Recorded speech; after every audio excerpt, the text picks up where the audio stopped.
She thought she was checking her husband's email, but one subject line changed everything. Divorce strategy. He planned to destroy her, take her money, her name, her life. But what he didn't know, she was already 10 steps ahead and $400 million richer. This isn't just revenge. This is the art of quiet destruction. She wasn't snooping. She never had reason to. Thomas had left his laptop open on the kitchen table, something he did often, trusting her as he always did. She just wanted to check a shipping confirmation for a package she'd ordered. Harmless, mundane, innocent. But fate doesn't knock before entering. It just opens the door. The screen was still on, the email tab blinking faintly. She moved the mouse, waiting for the page to refresh, and that's when she saw it, an email thread sitting at the top of the inbox. The subject line froze her blood. Divorce strategy. For a heartbeat, she didn't breathe. Her first thought was that it had to be a mistake, maybe someone else's email, a spam thread, something that had nothing to do with her. But then her eyes caught the next line, her own name, and beneath it, a sentence that burned into her memory. She'll never see it coming. Her hands trembled, the mouse suddenly heavy in her fingers.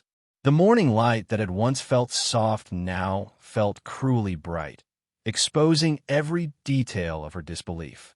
She clicked. The thread opened, and the world she thought she knew shattered with quiet, merciless precision. There were messages between Thomas and a divorce lawyer. Dozens of them. Plans made over weeks, maybe months. Discussions about when to file, how to hide assets, what narrative to present to the court. He was going to file first, that much was clear. He wanted control over the story, the money, and her. He had already begun moving funds, shifting ownership, rewriting their history with keystrokes. And the part that made her stomach twist wasn't just the betrayal. It was the performance. Thomas had kissed her goodbye that morning, the same way he always did. He had asked if she wanted him to pick up dinner that night.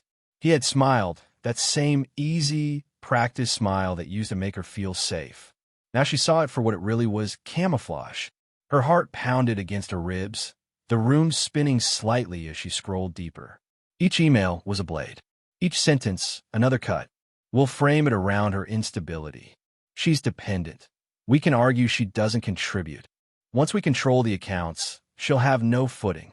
He wanted to strip her of everything, not just the marriage, but her dignity.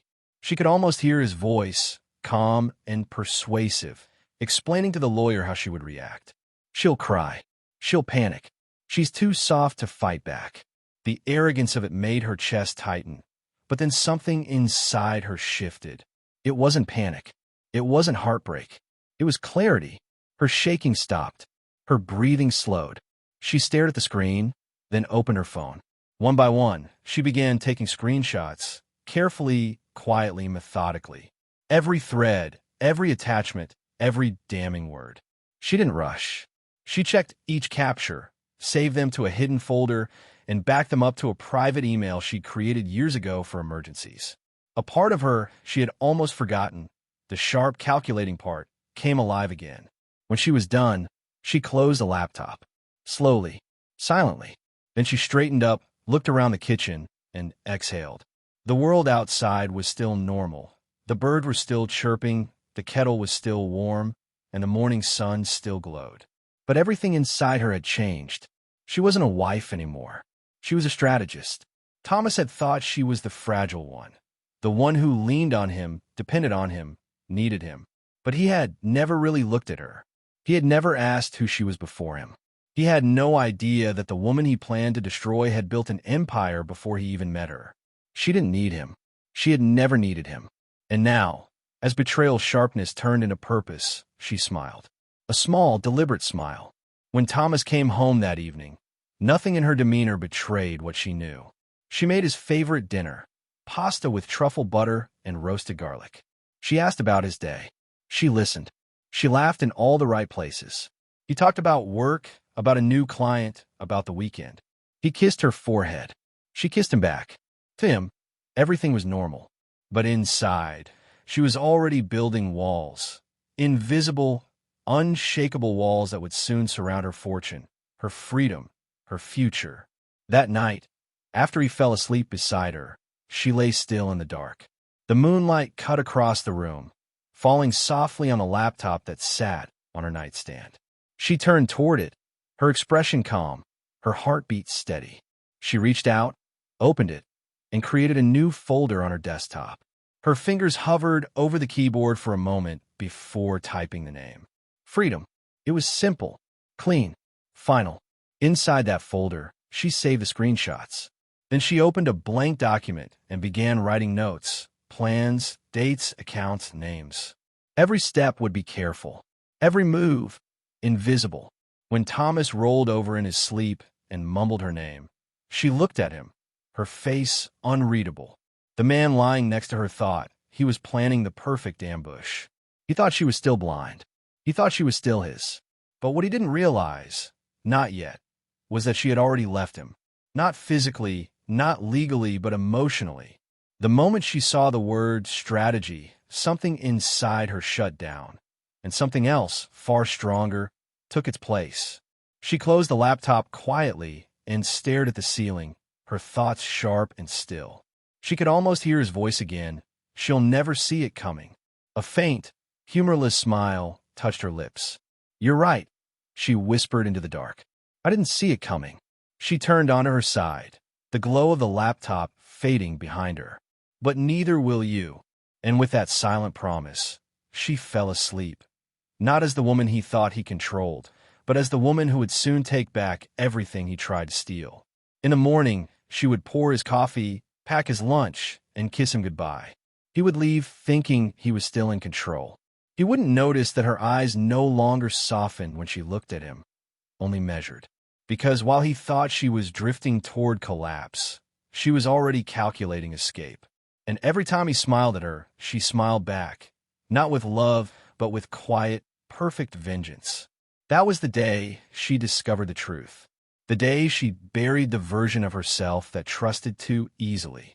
And the day she began writing the story that would one day end him, one keystroke, one file, one quiet plan at a time. That night, the folder Freedom glowed faintly on her screen. The first spark of a war he didn't even know had begun.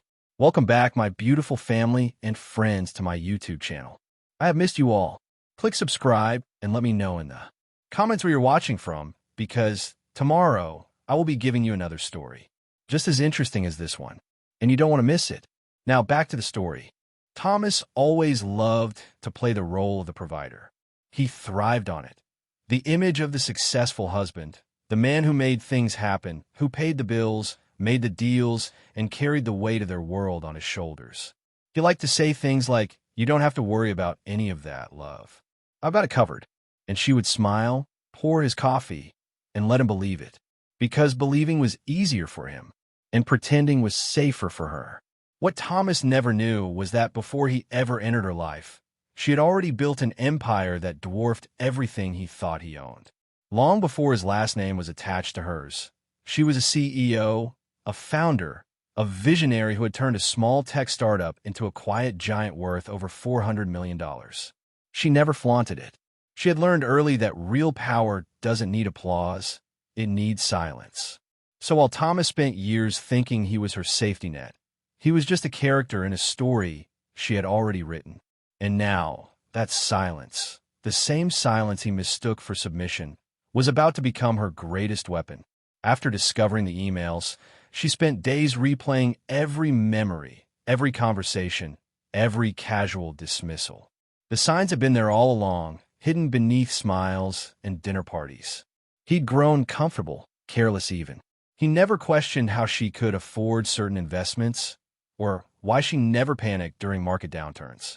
He assumed she was just lucky, his pretty, polite wife who didn't understand the business side of life. He had no idea she was the business side. The company she'd built existed under a parent name, owned by a private trust registered overseas. Her board handled most of the public work while she remained invisible, the quiet architect behind it all. A few executives knew her face, fewer knew her name. None knew she was married to Thomas Carter, the man now plotting to gut her clean. So, when she sat across from him at breakfast, stirring sugar into her coffee, listening to him talk about stock portfolios and strategic timing, she didn't argue. She didn't even blink. She just thought about the file she had begun creating the night before. A folder titled Freedom, and inside it a plan. She started with the small things. Every shared account, every joint property, every signature they both had access to. She mapped them all out like pieces on a chessboard. Some were simple: credit cards, household expenses, share investments.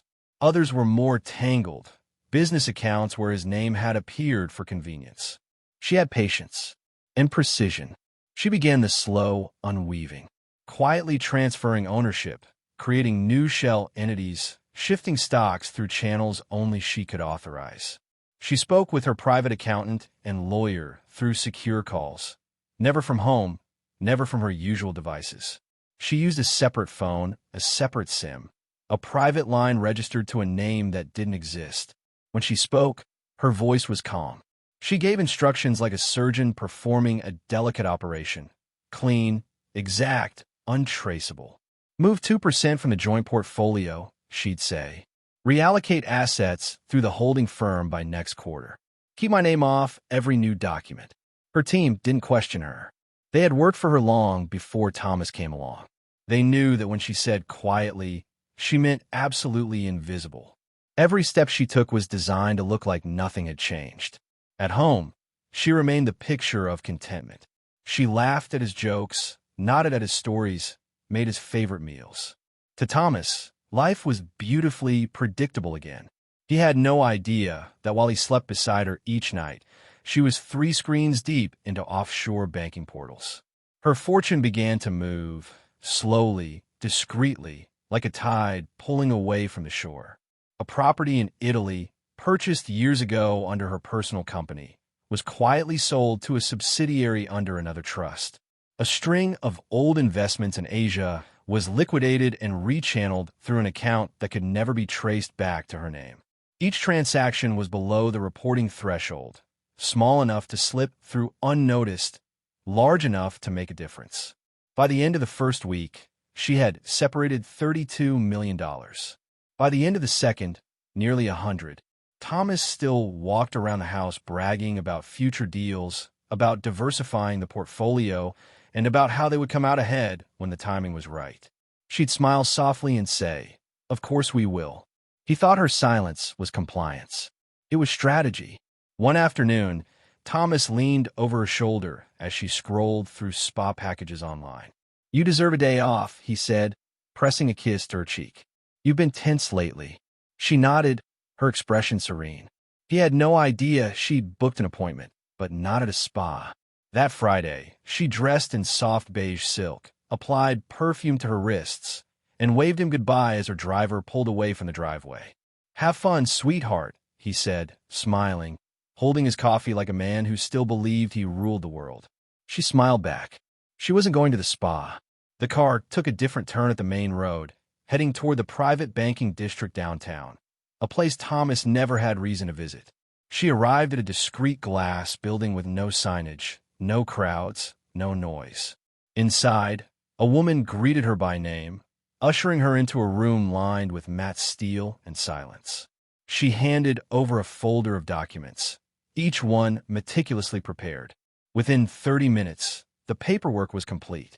A new offshore account, registered under a company name no one could tie to her, protected by 3 levels of legal barriers, secured in a jurisdiction Thomas couldn't reach if he spent a lifetime trying.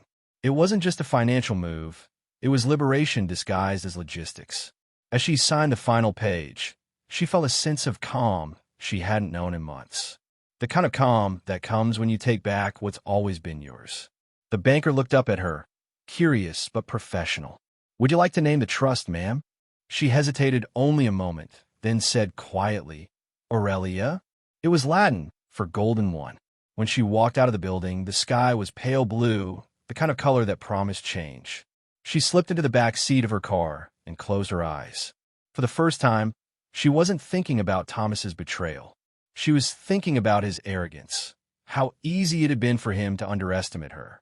He believed she depended on him. He believed she was fragile, sheltered, naive.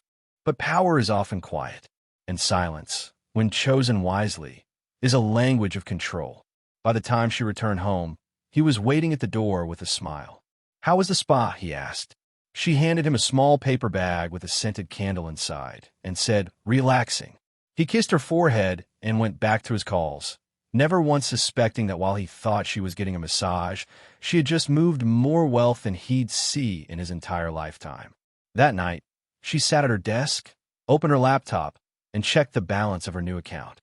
The numbers shimmered on the screen, a quiet testament to everything she had built, protected, and reclaimed. She whispered to herself, "I wasn't the wife you thought I was." Then she closed the lid, erased her tracks, and went to bed beside the man who still thought he was winning. The next day, he'd tell his friends she'd spent the afternoon at the spa, and she'd smile, knowing the truth. While he relaxed in his illusion of power, she had already built an empire he'd never trace. Thomas was changing, not suddenly, but slowly, like a mask slipping a little more each day. He had always been particular, but lately, he'd grown careless in his arrogance. He spoke louder, laughed harder, stayed out later. He began to mention how everyone needs a little space, how maybe they should take separate vacations, how marriage could breathe better when people had room to grow. He was rehearsing, testing boundaries. Every sentence was a rehearsal for the lies he would soon tell. She didn't argue. She smiled. She nodded. She let him believe she was distracted, tired, maybe even defeated, because that's exactly what he needed to believe for her plan to work. But behind the calm exterior, she was watching, always watching. He started test driving sports cars on weekends, bringing home glossy brochures for condos with city views and bachelor-style interiors. He'd leave them on the kitchen counter, half hidden but still visible, as if daring her to ask. "Just looking," he said one night when she picked one up. "Doesn't hurt to dream, right?" "Of course not," she replied, her voice even, eyes soft. But inside, she was cataloging everything: his shifting tone, the nervous tapping of his fingers, the new password on his phone. Then came the door, the office door. He had never locked it before. For years, it had been open, a shared space filled with files, books, and late-night conversations. Now, suddenly, he needed focus, privacy. He thought a simple lock could keep her out. He had no idea how much she already knew. The night she planted the camera, the house was silent. He was away on a business dinner. She waited until the lights outside dimmed, then slipped quietly into his office with steady hands. It was the same room where they once planned vacations, where he once kissed her goodnight while typing up contracts. Now it smelled faintly of whiskey and deceit. She scanned the bookshelves, rows of legal journals, leadership manuals, and finance guides. The perfect camouflage. From her pocket, she pulled a small device, no larger than a thumb drive. Matte black, silent, no blinking lights. She slid it behind a stack of books and adjusted the angle so it faced his desk. It wasn't revenge, it was protection. Proof. A way to stop pretending. When she left the room, she didn't look back. She didn't need to. For the first time in months, she felt control settle in her bones. Days passed. The footage at first was dull. Thomas typing, pacing, talking on the phone. Ordinary. But she kept watching. She had learned that betrayal doesn't explode all at once. It unfolds quietly, in fragments. Then one evening, she heard the door open on the screen. Thomas walked in with someone else, a friend, one of those slick men who laughed too loud and drank too much. They poured whiskey, clinked glasses, and settled into the kind of easy arrogance that only men who believe they're untouchable possess. She turned up the volume just as Thomas lifted his drink. "I'm going to get her clean in court," he said, grinning. Her breath caught. His friend laughed. "You sure she won't fight back?" Thomas smirked, leaning back in his chair. "She's clueless. My lawyer's setting everything up. We're going to leak fake proof that she cheated, texts, pictures, the works. Once the media gets it, she'll crumble before we even step into court." Her pulse slowed, not in fear, but in focus. She watched the man she once loved brag about destroying her life, his words soaked in cruelty and confidence. He wasn't trying to end a marriage. He was trying to erase her. When the conversation ended, she didn't cry. She didn't scream or throw anything across the room like the women in movies do. She simply clicked save. The file was clear, the audio sharp, every word intact. She duplicated it twice, one on a hidden flash drive, another uploaded to an encrypted cloud folder labeled Garden Plans. Then she replayed the clip once more, not because she needed to, but because she wanted to remember this moment. The moment she stopped being the woman Thomas underestimated. He had forgotten who she was before him. Forgotten that the quietest person in the room is often the one with the sharpest mind. When he plotted, she planned. When he lied, she listened. And now, she had evidence that would bury every lie he tried to tell. The next morning, she served him breakfast like nothing had happened. Eggs, toast, coffee, just the way he liked it. He smiled, smug and satisfied, talking about an upcoming conference. She asked polite questions, nodding at all the right moments, hiding her knowledge behind practiced warmth. When he left, she cleared the dishes, wiped the counter, and picked up her phone. There was only one person she needed to call. Her lawyer answered on the second ring. The woman's voice was calm, but sharp, like steel wrapped in silk. Ready. She hesitated for only a second, watching sunlight spill across the marble countertop, and then said two words that changed everything. Do it. No explanation. No details. Just an order. That night, while Thomas snored softly beside her, she watched the moonlight crawl across the ceiling. The camera had caught more than words. It had captured the truth. His face, his smirk, his laughter. Proof he had crossed a line that could never be uncrossed. She didn't feel hatred. Hatred was loud, messy, and exhausting. What she felt was colder, clarity. For months, he had thought he was writing her ending. But she had just written his beginning, of exposure, of loss, of justice.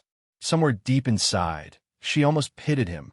He would never see it coming because he believed he didn't have to look over his shoulder. She was the wife who didn't understand the business. The woman who couldn't survive without him. The soft voice behind the successful man. But not anymore. That night, she looked at him one last time before turning off the light. He slept soundly, confident, dreaming of the victory he thought was his. She smiled faintly, not out of affection, but out of inevitability. He had forgotten the most dangerous truth of all. It's never the loud ones you should fear. It's the quiet ones, the ones who watch, who wait, who learn. Because silence isn't weakness. It's preparation. The next morning, Thomas would head to work, believing the world was still his to control. He wouldn't notice the hidden camera behind his bookshelf was gone, or that the footage had already been encrypted and stored in 3 separate locations. She had what she needed. The war had officially begun. She sent one final text before turning off her phone. 3 simple words that marked the start of his downfall. It's time now. If you discovered someone you loved was plotting to destroy you, would you walk away quietly or stay close enough to make them regret it? The first rule of war is simple. Never let your enemy know you've begun to fight. And so, while Thomas slept beside her, content, smug, and certain of his invisible victory, she began her counter-move. Her lawyer didn't make noise.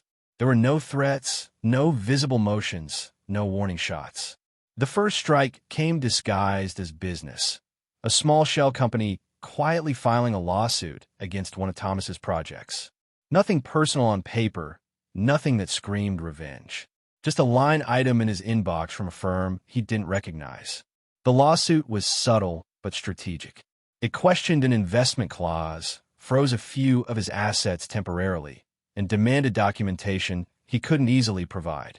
It wasn't enough to ruin him, but enough to make him restless. And restless men make mistakes.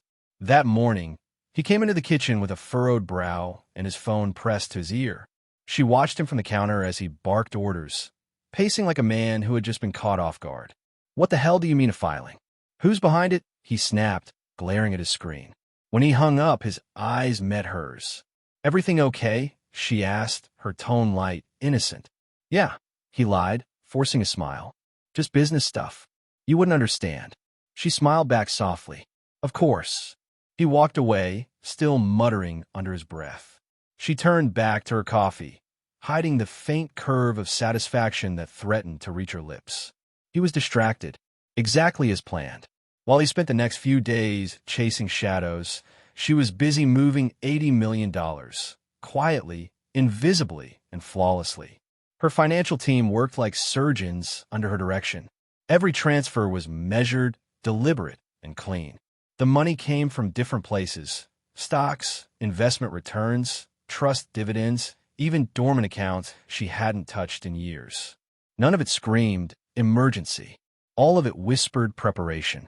The funds were rerouted into a trust so intricate that even the world's most determined investigators would need a lifetime to unravel it. A fortress built in her name, but hidden behind layers of anonymity. Corporations that didn't exist publicly, legal guardians registered in different countries, silent directors who owed their loyalty to her and her alone. The trust wasn't just a bank account. It was freedom crystallized. Thomas had his games, but she had precision. Then came the coastal house, the one he loved most. He used to call it our haven, the place where they'd escape to when the city got too loud. She could still picture him standing on the balcony, glass of bourbon in hand, talking about how one day he'd retire there. He didn't know that he never actually owned it. Years earlier, she had purchased the property through a holding firm, a name he'd never seen, hidden in plain sight. Now, with one phone call, she arranged for its sale. There were no signs, no agents, no listings, just a private buyer with quiet money and a clean signature. By the time Thomas realized something was missing, the transaction would already be closed, the funds deposited in a location he couldn't trace. She didn't feel guilt, only clarity. He had turned their marriage into a chessboard. She had simply learned to play better. At home, she played her role perfectly. The soft-spoken wife, the one who looked a little tired, who sighed a little longer over her morning tea, who smiled faintly when he spoke about business stress. She let him believe the pressure was getting to her. One evening, as he reviewed emails on the couch, she approached him quietly, her voice delicate as glass. "Thomas," she said, "I've been thinking maybe I should take a break from everything for a while." He looked up surprised. "What do you mean?" She hesitated, letting her eyes lower. "I don't have the energy for the business stuff anymore. Maybe I should step back. Just focus on us." There was silence. Then slowly he smiled. The kind of smile that only a man who thinks he's one can give. He reached for her hand, squeezing it gently. "I think that's a good idea," he said, masking triumph behind sympathy. "You've been under a lot of pressure lately." She nodded, eyes downcast. "Maybe you're right." Inside, she almost laughed. He didn't just believe her. He needed to believe her. Her fatigue was his fantasy. Over the next few days, she let the act deepen. She moved slower, spoke softer, let her gaze drift when he talked about meetings or new deals. He mistook her calm for surrender. He started whistling again in the mornings. He joked more. He even began planning weekend trips, as if her quietness was proof that he was in control again. Every gesture of his arrogance was a confirmation that her strategy was working. But power has a strange rhythm. It shifts the moment you think it's yours. That night, long after he'd fallen asleep, she opened her laptop. There was a faint ping, an intercepted message from his phone backup, the kind she'd set up weeks ago under his nose. She clicked it open, her pulse steady. It was a text from Thomas to his lawyer. "She's about to fold. Let's go." She stared at the words, then leaned back in her chair, letting the silence fill the room. Fold? He thought this was the end of her resistance. He thought her quiet was weakness. He thought he was ready to make his move. But he didn't realize he had just walked into the center of her trap. Because the moment he filed, every lie, every transfer, every manipulation he'd orchestrated would collide with a mountain of evidence she had been gathering for months. Emails, financial records, secret recordings, each one a piece of a story that would strip him bare in court. He was about to go all in, and she was holding every card. The next morning, she kissed him goodbye like she always did. Her voice was gentle, her touch warm. He left the house confident, humming under his breath, thinking she was done fighting. But behind that smile, her eyes burned with a calm fire. This wasn't just survival anymore. This was execution. The game had changed, and he didn't even know it. As she closed her laptop, she whispered under her breath, "You wanted a war, Thomas. You just don't know you've already lost." The text notification blinked again on her screen, a reminder of his arrogance, his carelessness, his belief in her weakness. He'd think he was pulling the trigger, but but she'd already removed the bullets. Tomorrow, when he filed those papers, he'd be stepping straight into her design. The trap was ready, and this time, it wasn't survival. It was justice. If someone tried to destroy your life, would you fight them openly, or let them walk right into the trap you built in silence? It started with a headline. She woke up to the sound of her phone buzzing again and again, a relentless vibration that didn't stop. At first, she thought it was just another business notification. But then she saw it. Her name, bold, sharp, and merciless, flashed across the news feed. Billionaire's wife exposed in secret affair scandal. Her chest tightened. She clicked the link. There was photos, screenshots, and messages, all designed to look real. A man's name she didn't even know. Late-night texts that she had never written. Pictures that looked eerily familiar but slightly wrong. The lighting off, the background blurred. The story was everywhere. The tabloids had devoured it, and social media was already feeding on the carcass. Thousands of comments. Some mocking, some cruel. A few pretending to be sympathetic while secretly enjoying the spectacle. Karma always finds its way. She looks like the type. No wonder he's leaving her. Her hand shook, not from guilt, but from fury, because she knew exactly who was behind it. Thomas. This was his next move. He wasn't content with winning in court. He wanted to destroy her publicly before the first hearing even began. If he could make the world believe she was a liar, a cheater, an unfaithful wife, then everything else would crumble. Her reputation, her credibility, her empire. He didn't want a divorce. He wanted her ruined. She sat there for a moment, staring at her reflection in the black screen of her phone. Her pulse was steady, her breathing calm. He thought this would break her. He thought humiliation would silence her. But he didn't know she had seen this coming. Weeks before, when she first discovered his betrayal, she'd hired a digital forensic expert, a woman named Kara Lang. Quiet, brilliant, ruthless in her work. Kara had warned her, if he's planning something big, he'll try to rewrite the story before you can tell yours. So when the scandal dropped, she didn't call Thomas. She didn't issue a statement. She called Kara. "Send me everything," Kara said calmly. "Links, screenshots, timestamps. We'll trace it." Hours later, Kara called back. "You were right. The photos? Edited. The messages? Built using a fake texting app that stitched conversations together from random online templates. The proof? A digital Frankenstein, a lie made of stolen pixels and cheap deceit. But the most damning detail was what came next. The files had a trail. Every digital creation leaves a fingerprint, a hidden path of timestamps, connection points, and data signatures. And one of those signatures led somewhere very familiar. The burner phone used to create the fakes had connected several times to their home Wi-Fi. Not once, not twice, but 5 times. Each connection happened late at night, on evenings when she'd been out of town or asleep. He had done it in their living room. He didn't even bother to hide the evidence properly. His arrogance had blinded him. He'd built his masterpiece of deceit in the very home she once decorated with trust and love. Kara sent over a detailed report, page after page of digital forensics. Every fake photo, every fabricated message, every false timestamp. It was all there. Proof of defamation and digital fraud. She printed the documents, placed them in a clean black folder, and stared at them for a long time. It wasn't rage she felt. It was clarity, sharp and cutting as glass. He wanted to erase her. But in trying to destroy her, he had written his own confession.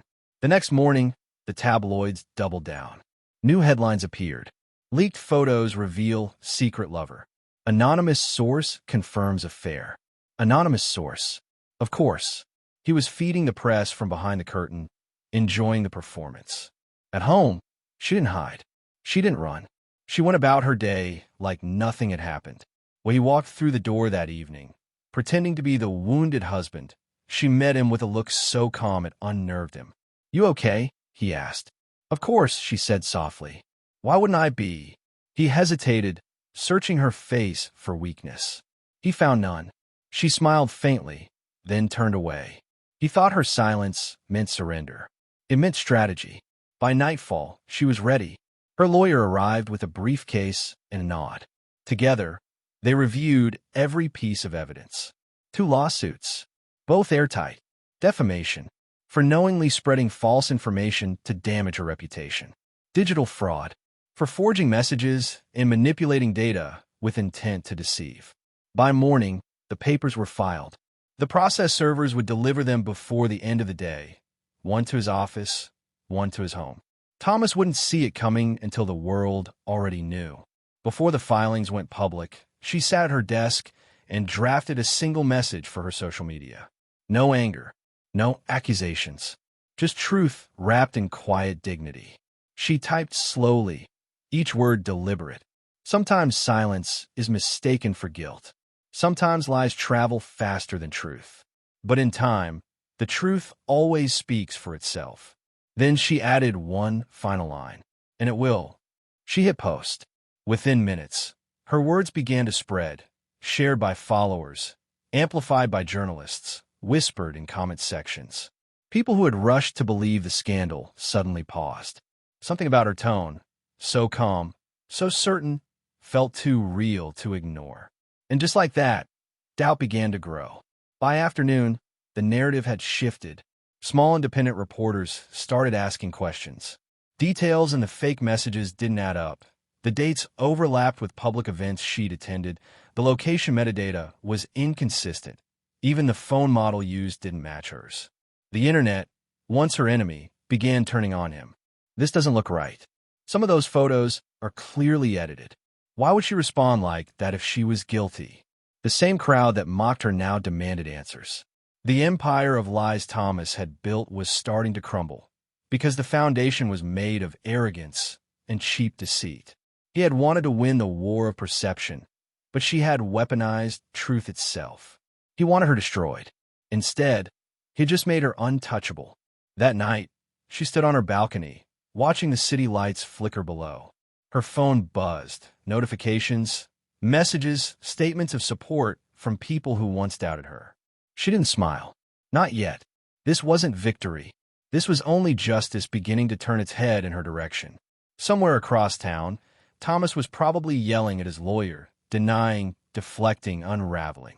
She could almost hear him shouting. How did she find out? He'd never understand that she didn't find out. She knew. From a moment he betrayed her, she had seen the end. He was simply catching up to it now. As her lawyer left that evening, she looked down at the printed lawsuits on her desk. The ink was still fresh.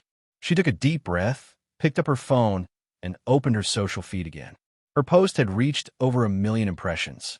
The top comment read simply, "She knows something we don't." She did. The truth was already moving, slow, steady, unstoppable. She whispered to herself, "Let him run. The truth will catch him." And it did. If someone spread lies to destroy your name, would you fight back publicly, or let the truth expose them piece by piece? The morning of the trial felt unnaturally calm. No thunder, no rain, just clear skies and quiet streets. The kind of day that pretends to be peaceful before something monumental happens. She arrived early, dressed in soft gray, her hair pulled back neatly. No diamonds, no statement jewelry, nothing that spoke of wealth or power. She wanted to be invisible, a woman sitting in silence while the truth did all the talking. Thomas was already there. He stood near the entrance, shaking hands with his lawyer, smiling for the cameras. The press had gathered, drawn by weeks of scandal and speculation. He looked every bit the man he pretended to be. Charming, confident, the wronged husband ready to reclaim his image. When his eyes met hers across the hallway, he smirked. A small, mocking gesture, the kind that said you don't stand a chance. She didn't flinch. She didn't even blink.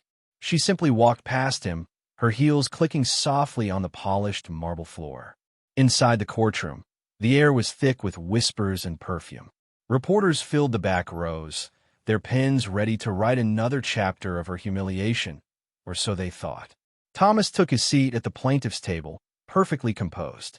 His lawyer, sharp suit, slick smile, rose first to speak.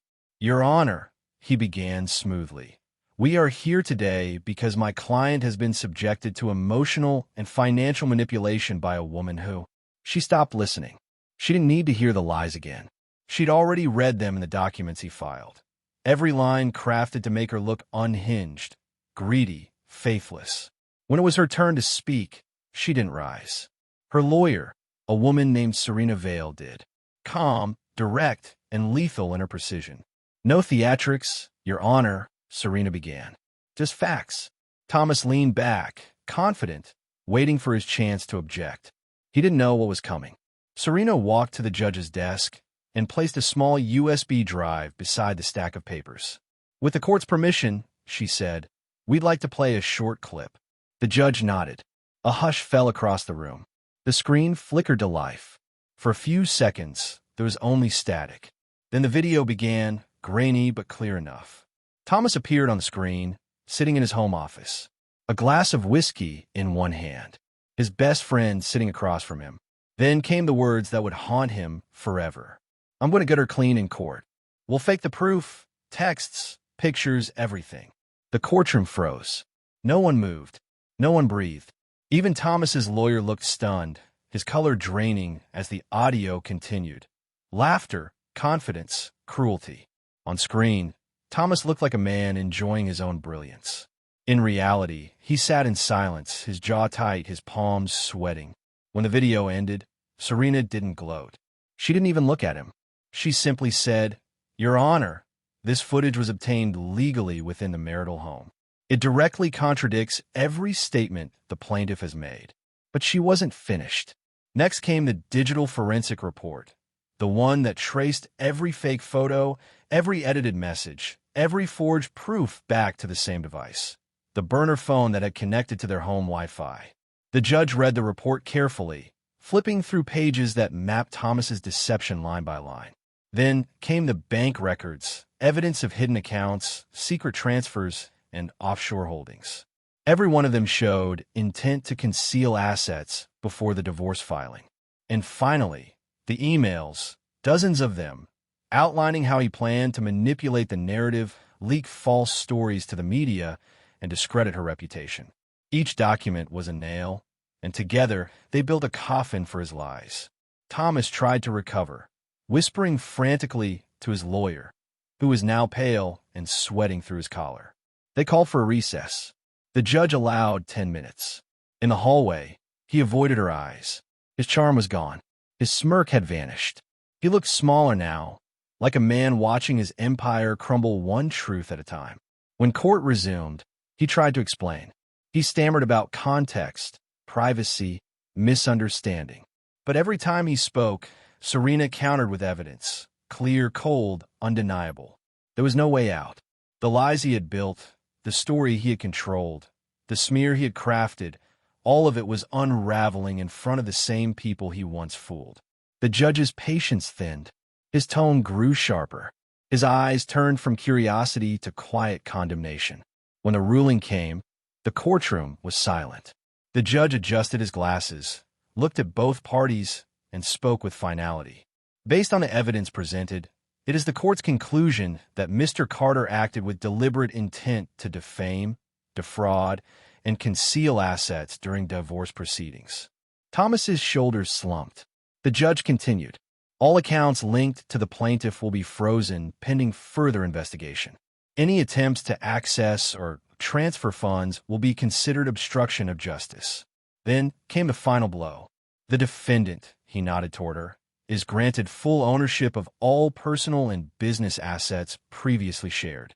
The plaintiff's false claims have been documented and will be reviewed for potential criminal liability." For a long moment, no one moved. Then Thomas's lawyer began packing up papers, avoiding his client's gaze. Thomas just sat there, his hands limp on the table, staring at the verdict that had stripped him of everything: money, image, control. The man who once vowed to gut her clean in court had been gutted by his own arrogance. As he stood to leave, he didn't look back. He didn't speak. The cameras that had once loved his grin now captured his silence. She remained seated, calm, composed, unshaken. Her lawyer touched her shoulder lightly. "It's done," Serena whispered. But she knew it wasn't. Not yet. Because justice was more than winning a verdict. Justice was truth made visible. And she wasn't finished showing the world exactly who he really was. She looked toward the door where he had disappeared and whispered, You should have known better. That night, she didn't celebrate. She didn't toast or smile or even cry. She simply sat by the window, watching the lights of the city flicker like tiny verdicts of their own. She thought about every time he called her weak. Every time he looked at her like she was furniture in his empire. Every time he said she'd never see it coming. He was right about one thing. She didn't see it coming, but he never saw her coming either. As he walked out defeated, she stayed in her seat, her posture perfect, her gaze steady. He had lost everything, and yet she wasn't done. There were still truths to tell, still shadows to illuminate. Because men like Thomas didn't just need to lose. They needed to be remembered for what they truly were. And she would make sure the world never forgot. If you had the chance to expose every lie someone ever told about you, would you do it quietly in court, or let the whole world watch them fall? The storm had passed, but its echoes still lingered. Months later, the world was quieter, the kind of quiet that follows chaos, when every wound has turned to scar, and every scar has begun to tell its own story. She had spent those months rebuilding not her wealth, but her peace. The court was over, the lies exposed, the truth laid bare. Thomas had vanished into silence, the same silence he once mocked her for. The man who thought he could destroy her name had become a name no one wanted to speak. But she hadn't vanished. She had transformed. The story broke one morning in the Global Ledger, one of the world's most respected magazines. On the front page, beneath a stark black and white photo of her standing by the sea, was the headline, "You should have known better." The piece wasn't gossip. It wasn't sensationalism. It was truth, her truth, told with clarity and grace. The article detailed how she had discovered her husband's betrayal, how she had stayed silent while gathering evidence, and how she had turned his deception into his downfall. It wasn't written as revenge. It was written as revelation. The journalist she had quietly worked with for months captured it perfectly. In a world where silence is mistaken for weakness, she used it as her weapon. Within hours, the story spread like wildfire. Not because of the scandal, but because of the strength behind it. People didn't see her as a victim anymore. They saw her as a symbol of control, resilience, and calm defiance. While the world read about her victory, she returned to the one place that still carried his ghost, the beach house. The same house where they once planned their future, where they had talked about growing old together, where love had first felt like home. It had been empty for months, but it wasn't forgotten. She had bought it back quietly, not out of nostalgia, but closure. When she arrived, the air smelled of salt and memory. The ocean whispered against the shore, steady and familiar. She unlocked the door, walked through the rooms, and felt time folding in on itself. Echoes of laughter, faint traces of warmth that no longer belonged to her. Everything looked smaller now. The house that once felt like a dream now felt like a museum of ghosts. And then she saw it. The couch, the last piece of their shared life. The place where they had their final argument, their last attempt at pretending. For a long moment, she stood there, staring at it, not with sadness, but with decision. Outside, the wind shifted, carrying the scent of the sea through the open door. She called the caretaker and asked for a metal bin. No questions were asked. Within an hour, the couch was dragged to the edge of the sand. She poured a small line of lighter fluid, struck a match, and watched the flame catch. It burned slow at first, hesitant, then alive, fierce, devouring the fabric that once held every broken promise. The fire reflected in her eyes, bright and merciless. She didn't cry. She didn't look away. She stood still until the last ember turned to ash. When it was done, she whispered, not to him, but to herself, "You should have known better." And in that moment, she wasn't angry anymore. She was free. In the weeks that followed, the ripple effects of her truth reached every corner of the world Thomas had once tried to dominate. The brands that once celebrated him began to distance themselves. Contracts were quietly dissolved. Photos featuring him were deleted from websites. Corporate partners who once toasted to his charm now refused to return his calls. He had built his image on control, but now he couldn't even control his own narrative. People had finally seen the truth, Not because she screamed it, but because she showed it. The power of silence had done what noise never could. At home, she kept her days simple. Morning walks along the shore. Long hours spent reading. Meetings with charities she had quietly funded for years. Women's shelters, education trusts, legal aid programs. She started one of her own, a foundation for women fighting manipulation and financial abuse. When journalists reached out for interviews, she declined most. She didn't need fame. She didn't need applause. Her story was already out there, living in the minds of women who now saw hope in her calmness, who saw that survival didn't have to be loud to be powerful. One evening, as the sun melted into the ocean, she stood again on the porch of the beach house, watching the horizon turn gold. The sea was endless, constant, untamed, a mirror of the strength she had rediscovered in herself. She thought about Thomas then, not with hatred, not with longing, but with understanding.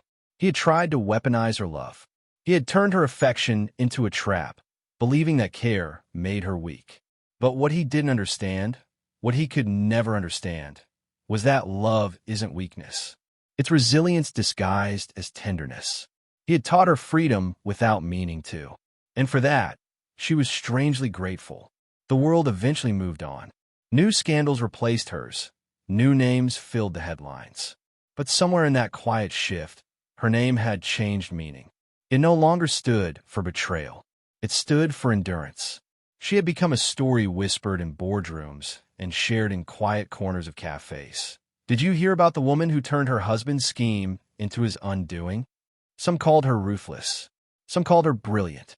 But those who truly understood called her something else entirely: awake. One morning, she received a message from a young woman she didn't know. It read, "I watched what you did. I was in the same place once. I thought I'd never get out. You gave me the courage to start over. Thank you." She read it twice, then smiled.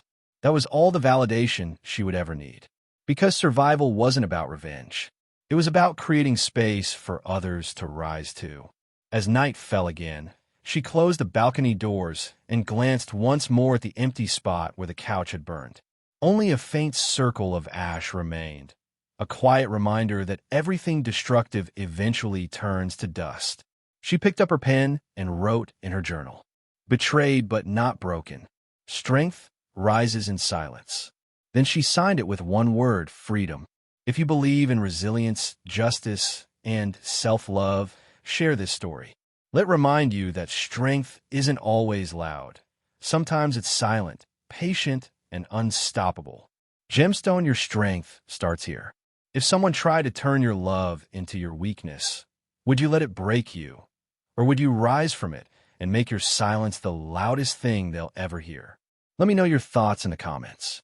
I'd really like to hear your opinion. Thank you for watching this story to the end.